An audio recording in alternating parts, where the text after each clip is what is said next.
Alrighty, now we're going to be talking about Dylan's pick of the week, Race to Witch Mountain, the 2009 film, not the original Escape from Witch Mountain. All right. So Race to Witch Mountain is a movie that features Dwayne "The Rock" Johnson. He's a taxi driver in Las Vegas, and he's got some crime-ridden background. Some like mob boss tries to recruit him back. He's like, "No, fuck off." Next thing he knows, he's got two children in the back of his taxi who randomly hand him like $15,000 or some crazy shit.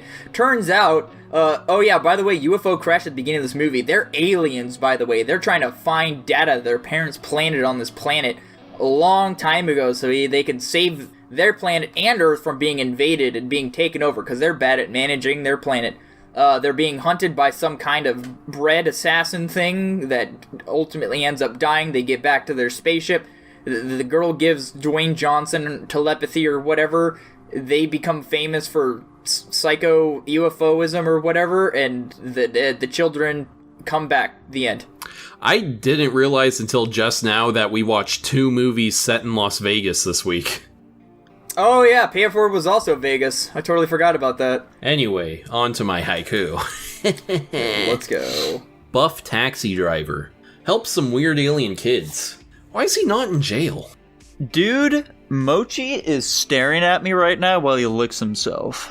Oh, He's just going crazy on his balls right now, staring at me. What a pervert. Alright, guys. The ultimate question here. Would you much rather have telekinesis and telepathy, or would you like the power to control your molecular density? Telekinesis sounds a lot more convenient to Yeah, my I'd say day-to-day so. life than shifting through walls or whatever. Unless I could, turn invisible, no, I don't really care about that Well, shit. molecular density has nothing to do with invisibility, so Then I I would don't have to care say about no. that shit. Yeah, no, it seems like there's an obvious choice here. I'll go molecular density just because I like the idea of making myself impervious to harm. Yeah, exactly. See, I figured that's how this would play out. That's kind of 100% how I imagine this going. I haven't watched... I think I've watched this movie once in my entire life, and it's been a very long time since I've seen it. I wasn't expecting much for this movie. I thought the movie was pretty enjoyable. I don't know, it was just fun to watch. I don't really have anything major to say about this movie. I kind of watched it and enjoyed it. So Nothing major to say. Dude, this movie was amazing! I'm kidding, we're not doing that bit again. This movie was fucking lame. Okay. I thought it was well made, but extremely generic. Yeah, 100%. Like Dylan said, I had also watched this movie a long time ago, one time, and I remembered legitimately nothing about this film.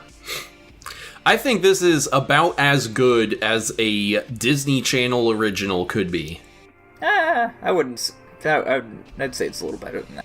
Dylan has apparently never seen Smart House before.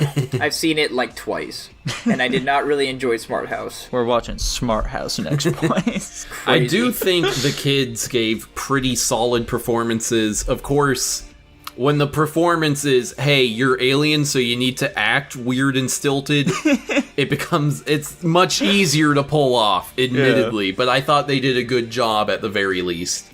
I mean, I don't know. Jackson, do you have anything to say about this one? I mean, I have a lot of just random minor negatives I can throw at this movie, but... Go for it, like, we're here for it. Fuck it, I had, so many complaints while we were watching this movie, but this film is so forgettable, I don't remember any of that shit at this point. Damn. Yeah, I guess a couple of the big ones. Tanner mentioned this in his haiku, but it's dumb as shit that they're not, federal fucking criminals like the main characters. They broke into a scientific laboratory, stole government property. They've done this multiple times. They assaulted federal agents. They should be fucking thrown in prison for the rest of their lives. Very strange. And then also, them escaping is pretty, I don't know, whatever. What the fuck was I gonna say? Oh yeah, the stupid fucking bred-to-kill alien that was there to stop the twins from getting back onto their spaceship is fucking horrible at its job. It is the worst bred-to-kill alien of all time. It is so much of a non-threat for the entire movie. What's funny too is that obviously I don't think the thing's probably smart enough to be able to do this, but if it was just collaborating with the US government, it would have made everything so much easier, and instead it was basically just helping them out by blasting all the fucking US government people to give them a clear path. It did a horrible job. It was a horrible antagonist. I don't know if that was the point, maybe. Who knows? I don't really... Whatever, it's stupid. There's a lot of other really stupid things. It's also just luck that they got into the fucking Taxi with the super ultra badass. It's also just luck that for some reason he feels inclined to actually help them and believe them when they're two aliens that I don't know if he should actually trust or not. A lot of really just dumb, stupid things. The writing's pretty horrible in this movie. I think that's about all I'll say about it. I will agree. I did think it was rather random and not realistic that this guy was super chill with everything that was going on initially. And then when it came out that they were aliens, I mean, I guess at that point he's like, oh, okay, makes sense. But, like, when he was, like, for example, they're at the abandoned cabin, he's like, oh, this is normal. And, like, especially when they hand him, like, $15,000 and they hook up some random device to the fridge, or, like, even before then he hits him with, like, the bedpost and it phases through the kid or whatever. Like, he just questions absolutely nothing. He's just super chill with everything. This doesn't necessarily have anything to do with the movie, but, like, just small, like, weirdness cues that he was not picking up on. Whether it was intentional in the movie or not, I don't know. I don't know what they were going for there, but... Yeah, this movie's like a total nothing burger. Yeah. And because of that, how about we just go ahead and get onto the rankings here? Dylan, what'd you rank this one? B+. B+, wow! I'm gonna give it a D+. How about you, Tanner? I gave it a C+. Whoa. I give it a D. Damn. And that puts it at a C. Whoa! Overall. Let's which go. sounds about right, to be honest. Yeah. This movie could have been pretty average, but it had horrible writing, and that drags it down a lot. Yeah.